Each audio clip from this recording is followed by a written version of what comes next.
So, kamusta mga idol PBL at Creamline updates po muli tayo ngayon. First 6 lineup ng CCS na ginamit nga po nila sa laban kontra sa F2 Logistic. Posibleng gamitin ulit nila kontra naman sa kupunan ng PLDT. And well guys, bago tayo magpatuloy, pa-like and subscribe naman bilang suporta sa ating YouTube channel.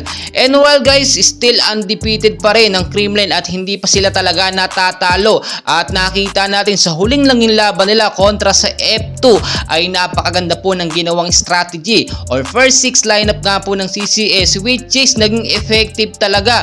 Nakita nyo naman yung first 6 lineup na yun, malakas po talaga, which is kasama ito nga pong si Kyle Negrito, Risa Sato, Panaga, Tots Parlos, Bernadette Fons at Gemma Galanza. Though wala naman dito sa lineup itong si Alyssa Valdez. Marami nagsasabi bakit nga daw po ba hindi siya pinaglaro. Sinagot na po yan maraming beses na ni Coach Sherwin Meneses at sinabi din ni Alyssa Valdez na mahaba pa talaga ang conference ngayon. Binibigyan naman nila ng priority ang ibang mga player na mag-shine at magamit, makapaglaro naman yung mga dating bench player, no? At dahil nga po wala itong si C. Domingo at si Gia Morado ay gumagawa na panibagong mga tandem, no, na malalakas or mga first 6 lineup na pangmalakasan ng CCS na magiging effective every team na kanilang makakalaban. So kung nakita natin effective po itong first 6 lineup, no, ni Coach Sherwin Meneses kontra sa F2, posibleng yung first 6 na ito hindi ganoon ka-effective pagdating sa ibang team tulad na lang po ng PLDT. So nakita nyo kung gaano po katindi mag-rotate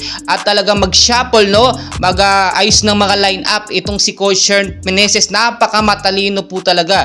Ganyan po ang sinasabi natin, no, walang tapon po sa mga player ng Creamline. Lahat po napapakinabangan, lahat po magagaling at may ibinubuga. Kahit sino pong ipinasok, no, talagang nalilito ang kupunan o yung mga kalaban nila. Nakita nyo rin, nagiging maganda na ang mga set po ngayon ni Kyle Negrito, no, at talagang hindi po yan mabasa ng kanilang mga kalaban. Kaya naman sa susunod na magiging laban nga po ng CCS kontra sa kupunan ng PLDT ay makikita natin ang panibagong adjustment at sistema na naman na gagawin nga po ni Coach Sherwin Meneses. Kasi kapag gagamitin po ulit yung first 6 lineup na ginamit kontra sa F2 ay baka mabasa na, no, ng PLDT ang magiging galawan nga po ng CCS. At makikita nyo talaga dito napapatunayan ng CCS still undefeated na defending champion pa ngayong PBL All Filipino Conference. At sana nga po magsunod-sunod ang kanilang panalo, no.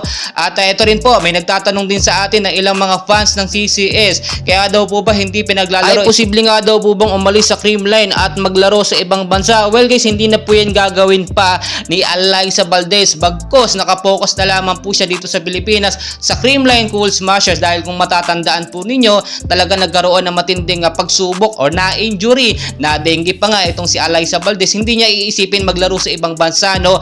Ang iniisip na lang ni Alyssa Valdez ay makatulong po sa kupunan ng Creamline bilang isang captain po ng CCS. Well guys, napakarami pa natin kaganapan in place. Wag niyo pong kakalimutan mag-like and subscribe for more PBL at Creamline updates. Maraming salamat po.